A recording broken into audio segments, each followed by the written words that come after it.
ఆటలు అవి బాగా ఆడుతుండే, మంచిగా ఉంటుండే, చదువుకునేవాడు బాగానే. చదువుకుంటుండే. తర్వాత ఇక్కడికి ఎందుకు వచ్చేసారు వాళ్ళు ఊరు నుంచి? అక్కడైనా ఇష్యూస్ జరిగి ఇక్కడికి వచ్చాడా, లేకపోతే సెటిల్ అవుదామని వచ్చారు ఇక్కడికి? ఇంకా అవన్నీ మనకు తెలియదు అన్నయ్య, కంప్లీట్గా అయితే మనకు తెలియదు. స్కూల్ అయితే ఇంతకుముందు ఇక్కడ చదువుకుండు, ఇక్కడనే చదువుకుండు, షాబాద్ హై స్కూల్లో చదువుకుండు. రాజ్ కుమార్ కి ఎంత ఉంటుంది ఏజ్?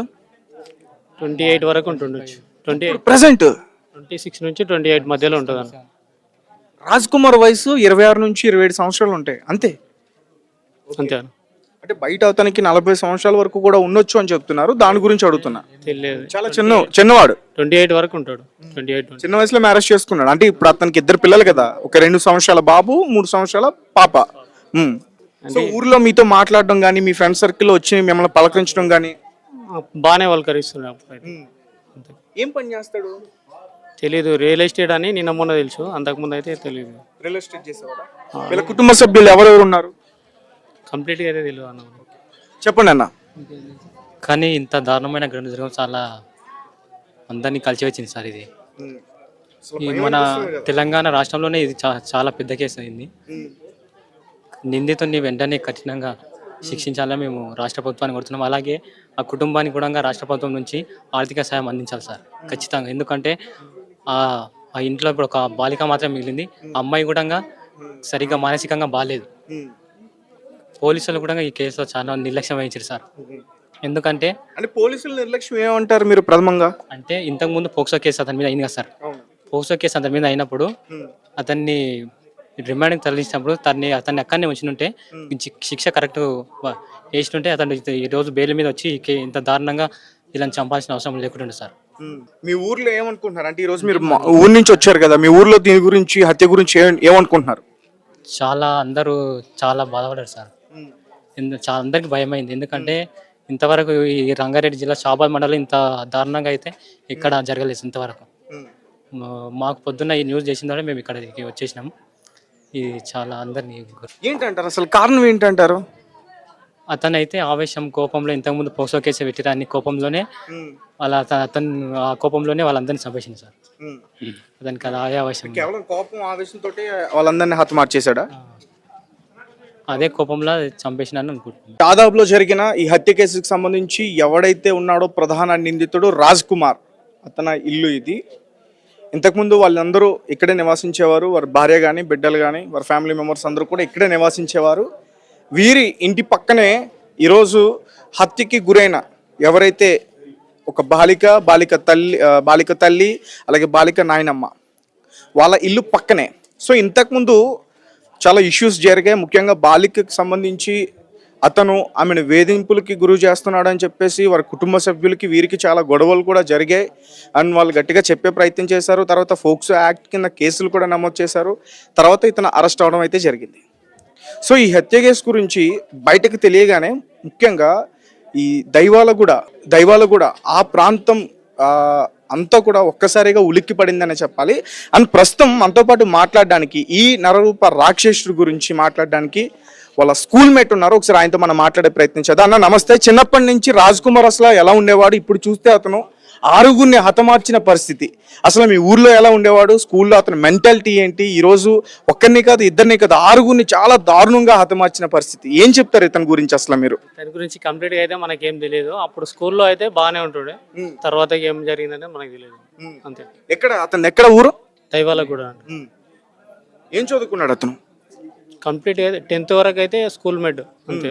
ఆ తర్వాత తెలియదు. క్లాస్మేట్? 10th జూనియర్ మాకు, అంతవరకు అయితే తెలిసి ఇన్ఫర్మేషన్. ఎలా ఉండేది అతని మెంటాలిటీ? ఎట్లా ఉండేది స్కూల్లో? ఇప్పుడైతే బాగానే ఉండే అన్న, మంచిగా ఆటలు అవి బాగా ఆడుతుండే, మంచిగా ఉంటుండే, చదువుకునేవాడు బాగానే. చదువుకుంటుండే. తర్వాత ఇక్కడికి ఎందుకు వచ్చేసారు వాళ్ళు ఊరు నుంచి? అక్కడైనా ఇష్యూస్ జరిగి ఇక్కడికి వచ్చాడా, లేకపోతే సెటిల్ అవుదామని వచ్చారు ఇక్కడికి? ఇంకా అవన్నీ మనకు తెలియదు అన్నయ్య, కంప్లీట్గా అయితే మనకు తెలియదు. స్కూల్ అయితే ఇంతకుముందు ఇక్కడ చదువుకుండు, ఇక్కడనే చదువుకుండు, షాబాద్ హై స్కూల్లో చదువుకుండు. రాజ్ కుమార్కి ఎంత ఉంటుంది ఏజ్? 28 వరకు ఉంటుండొచ్చు, 28, ప్రెసెంట్ 26 నుంచి 28 మధ్యలో ఉంటుంది అన్న. రాజ్ కుమార్ వయసు 26 నుంచి 27 సంవత్సరాలు ఉంటాయి అంతే. అంతే అన్న. అంటే బయట అతనికి 40 సంవత్సరాల వరకు కూడా ఉండొచ్చు అని చెప్తున్నారు, దాని గురించి అడుగుతున్నా. తెలియదు. చాలా చిన్నవాడు, 28 వరకు ఉంటాడు. 28 చిన్న వయసులో మ్యారేజ్ చేసుకున్నాడు. అంటే ఇప్పుడు అతనికి 2 పిల్లలు కదా, ఒక 2 సంవత్సరాల బాబు, 3 సంవత్సరాల పాప. సో ఊర్లో మీతో మాట్లాడడం కానీ, మీ ఫ్రెండ్ సర్కిల్లో వచ్చి మిమ్మల్ని పలకరించడం కానీ బాగానే పలకరిస్తున్నాడు అప్పుడైతే. అంతే. ఏం పని చేస్తాడు? తెలీదు. రియల్ ఎస్టేట్ అని నిన్న మొన్న తెలుసు, అంతకుముందు అయితే తెలియదు. రియల్ ఎస్టేట్ చేసేవాడా? వీళ్ళ కుటుంబ సభ్యులు ఎవరెవరు ఉన్నారు? కంప్లీట్గా అయితే తెలియదు అన్న. చెప్పండి అన్న. కానీ ఇంత దారుణమైన ఘటన జరగడం చాలా అందరినీ కలిసి వచ్చింది సార్. ఇది ఈ మన తెలంగాణ రాష్ట్రంలోనే ఇది చాలా పెద్ద కేసు అయింది. నిందితుడిని వెంటనే కఠినంగా శిక్షించాలని మేము రాష్ట్ర ప్రభుత్వాన్ని కోరుతున్నాం. అలాగే ఆ కుటుంబానికి కూడా రాష్ట్ర ప్రభుత్వం నుంచి ఆర్థిక సాయం అందించాలి సార్ ఖచ్చితంగా. ఎందుకంటే ఆ ఇంట్లో ఇప్పుడు ఒక బాలిక మాత్రం మిగిలింది. ఆ అమ్మాయి కూడా సరిగ్గా మానసికంగా బాగాలేదు. పోలీసులు కూడా ఈ కేసులో చాలా నిర్లక్ష్యం వహించారు సార్. ఎందుకంటే పోలీసులు నిర్లక్ష్యం ఏమంటారు మీరు ప్రథమంగా? అంటే ఇంతకుముందు పోక్సో కేసు అతని మీద అయింది కదా సార్. పోక్సో కేసు అతని మీద అయినప్పుడు అతన్ని రిమాండ్కి తరలించినప్పుడు అతన్ని అక్కడనే ఉంచుంటే శిక్ష కరెక్ట్ వేస్తుంటే అతను ఈ రోజు బెయిల్ మీద వచ్చి ఇంత దారుణంగా ఇలా చంపాల్సిన అవసరం లేకుండా సార్. మీ ఊర్లో ఏమనుకుంటున్నారు? అంటే ఈ రోజు మీరు ఊరి నుంచి వచ్చారు కదా, మీ ఊర్లో దీని గురించి, హత్య గురించి ఏమనుకుంటున్నారు? అందరూ చాలా బాధపడ్డారు సార్. చాలా అందరికి భయమైంది. ఎందుకంటే ఇంతవరకు ఈ రంగారెడ్డి జిల్లా షాబాద్ మండలం ఇంత దారుణంగా అయితే ఇక్కడ జరగలేదు ఇంతవరకు. మాకు పొద్దున్న ఈ న్యూస్ చేసిన తర్వాత మేము ఇక్కడికి వచ్చేసినాము.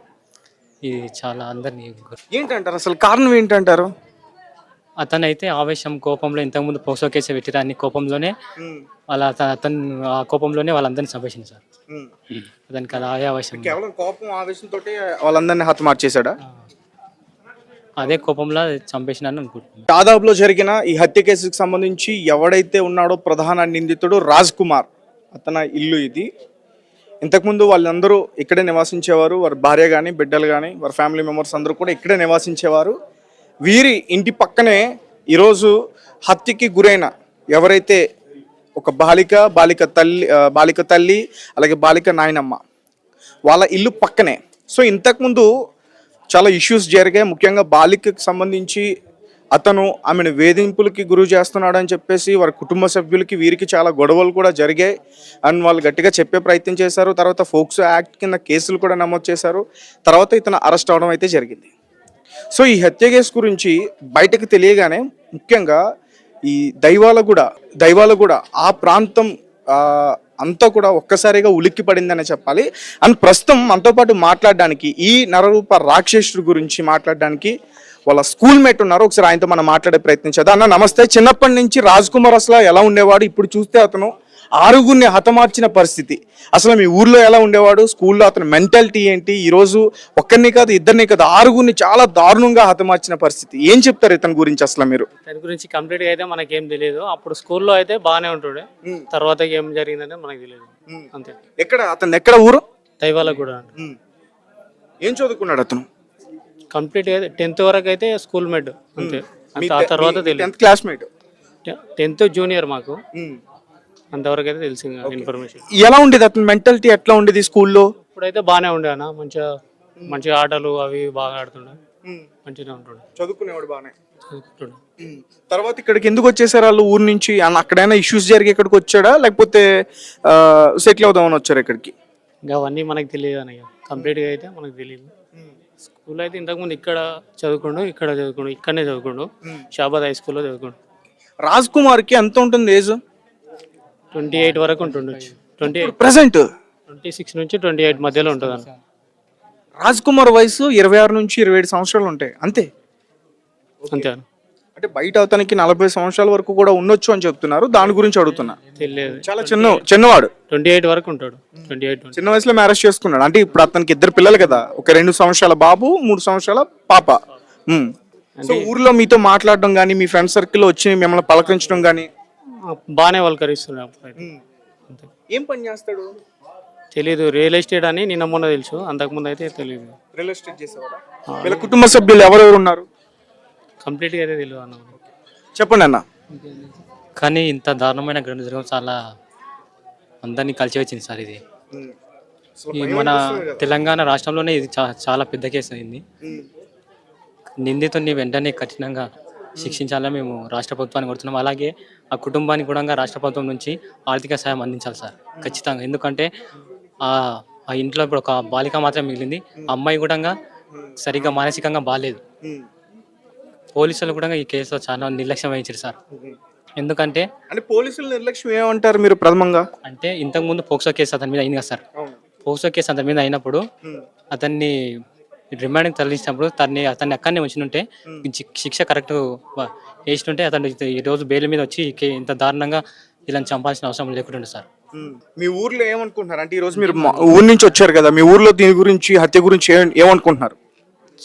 అందరూ చాలా బాధపడారు సార్. చాలా అందరికి భయమైంది. ఎందుకంటే ఇంతవరకు ఈ రంగారెడ్డి జిల్లా షాబాద్ మండలం ఇంత దారుణంగా అయితే ఇక్కడ జరగలేదు ఇంతవరకు. మాకు పొద్దున్న ఈ న్యూస్ చేసిన తర్వాత మేము ఇక్కడికి వచ్చేసినాం. ఇది చాలా అందరినీ ఏంటంటారు, అసలు కారణం ఏంటంటారు? అతనైతే ఆవేశం కోపంలో ఇంతకుముందు పోక్సో కేసు పెట్టిరాని కోపంలోనే అలా అతను ఆ కోపంలోనే